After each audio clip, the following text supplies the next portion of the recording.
Iran पर किया गया अटैक दरअसल एक आतंकवादी हमला है। नेतन्याहू को मैं एक टेररिस्ट मानता हूं। नेतन्याहू ने पहले मुसलमान कंट्रियों के बीच में स्थित फिलिस्तीन के गाजा को नेस्तनाबूद कर दिया, जमींदोज कर दिया और कोई नहीं बोल रहा। फिलिस्तीन के बाद अब ईरान पर हमला किया गया है। ट्रंप आतंकवादी भाषा का इस्तेमाल कर रहे हैं। ट्रंप ये कह रहे हैं कि ईरान अपना परमाणु कार्यक्रम बंद कर दे, परमाणु बम ना बनाए, परमाणु पर काम करना बंद कर दे, वरना उसको नेस्तनाबूद कर दिया जाएगा, खत्म कर दिया जाएगा, तबाह बर्बाद कर दिया जाएगा और उसके लीडर्स को कत्ल कर दिया जाएगा। ये ट्रंप की भाषा है और ये भाषा एक टेररिस्ट की हो सकती है, आतंकी की हो सकती है, गुंडे की हो सकती है, बदमाश की हो सकती है, एक राष्ट्र के राष्ट्रीय अध्यक्ष की नहीं हो सकती। ट्रंप ये कह रहे हैं कि ईरान का परमाणु कार्यक्रम और परमाणु बम दुनिया के लिए खतरा है। तो अगर ये मान भी लिया जाए तो फिर ट्रंप ये बताएं कि अगर ईरान का बम और परमाणु कार्यक्रम दुनिया के लिए खतरा है तो अमेरिका के पास जो परमाणु बम है वो दुनिया के लिए खतरा क्यों नहीं है? अगर ईरान परमाणु बम नहीं रख सकता है तो फिर अमेरिका क्यों रख सकता है?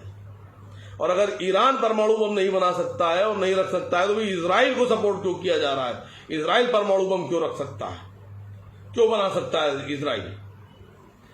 मैं दुनिया से इस बात का जवाब पूछ रहा हूं। ईरान अपने आत्मसम्मान की लड़ाई लड़ रहा है, आत्मसम्मान की लड़ाई। और इजराइल ने एक आदेश जारी किया है कि ईरान के सर्वोच्च नेता, सुप्रीम लीडर खामनेई साहब की हत्या कर दी जाए। वो ये ऑर्डर पास कर रहा है। तो ये तो एक राष्ट्र अध्यक्ष की हत्या का मतलब यह है कि ये तो एक आतंकवादी घटना है। और इजराइल अपने आतंकवादियों से अगर ये घटना अंजाम देने की बात कह रहा है तो दुनिया का सबसे बड़ा टेररिस्ट इजराइल है और नेतन्याहू है। हमारे नेता ने नेतन्याहू को जहन्नम का कुत्ता कहा है और वो है कुत्ता जहन्नम का। और मैं अमेरिका से कह रहा हूं कि अगर तुम हिंदुस्तान के पाकिस्तान के हमले के बाद सीज फायर करवा सकते हो, कह रहे हो, चिल्ला रहे हो कि सीज फायर करा दिया, तो फिर इजराइल से ईरान पर अटैक क्यों करा रहे हो? अगर तुम यहां युद्ध के खिलाफ हो तो फिर वहां युद्ध के खिलाफ क्यों नहीं हो? इसका मतलब ईरान अगर तुम्हारी बात नहीं मानेगा तो तुम उस पर हमला कराओगे, उस पर अटैक कराओगे, उसको लोगों को मरवाओगे। और जो तुम्हारी बात मान लेगा, तुम्हारे सामने घुटना टेक देगा, तुम उससे कुछ नहीं बोलोगे। तुम दुनिया के बाप बन रहे हो, दुनिया के नेता बनना चाहते हो तुम। ईरान तुम्हारे सामने नहीं झुक रहा है क्योंकि वो सम्मानित लोग हैं, आत्मसम्मान के लिए, अपने प्राउड के लिए लड़ने वाले लोग हैं। और मैं दुनिया से एक सवाल पूछ रहा हूं कि कौन लोग हैं जो गल्फ के अंदर रहते हुए भी, गल्फ के चारों तरफ मुस्लिम कंट्री होने के बाद भी इस इजराइल की मदद कर रहे हैं?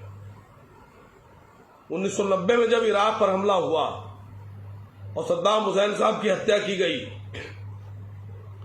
तो उस हमले में अमेरिका का साथ दिया सऊदी अरब और उसके नेताओं ने, उसके सरकार ने। उसके बाद जब लीबिया पे यही बात हुई और लीबिया पे कब्जा किया गया और कर्नल गद्दाफी की हत्या की गई, तब भी अमेरिका का वही दोस्त साथ में रहा। फिलिस्तीन के हमले के बाद सिर्फ जबानी खर्च करते रहे और पीछे से मदद करते रहे इजराइल की। सामने से जबानी खर्च और पीछे से इजराइल की मदद, इजराइल को मदद, हर तरह की मदद दी गई इजराइल को और फिलिस्तीन को खत्म करा दिया गया। और आज ईरान पर हमला किया गया है, ईरान को खत्म करने की कोशिश की जा रही है। और मैं पूरे यकीन के साथ कह सकता हूं, जो मेरा तजुर्बा है, कि इस वक्त भी अमेरिका और इजराइल के साथ पूरे मिडिल ईस्ट में वही लोग खड़े हैं जिन्होंने इराक को खत्म कराया और सद्दाम हुसैन की हत्या कराई।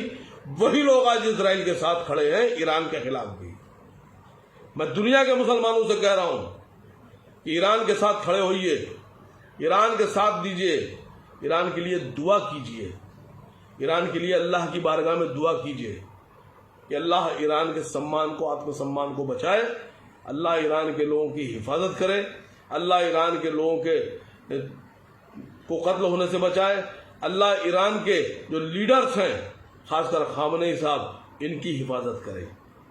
हम लोग सब इजराइल और ट्रंप इनको एक क्रिमिनल मानते हैं, एक आतंकवादी मानते हैं, इससे ज्यादा कुछ नहीं। और मैं पूरी दुनिया से गुजारिश कर रहा हूं कि अगर परमाणु कार्यक्रम बंद करना है तो पूरी दुनिया का बंद कीजिए।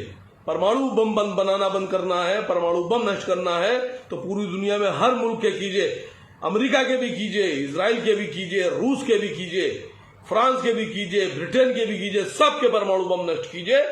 खाली एक कंट्री के क्यों किए जा रहे हैं? ये एक सवाल है आप लोगों के बीच में, इसको सोचिए और मेरी आवाज में आवाज मिटाइए। परमाणु बम अच्छी चीज नहीं है, मैं मानता हूं, तो फिर अगर हमारे पास है और खराब है तो तुम्हारे पास अच्छा कैसे है? अगर खराब है तो सब बंद करो। आइए मिलकर दुआ करते हैं कि आंखें खोलिए और अपने दुश्मन और दोस्त पहचानिए।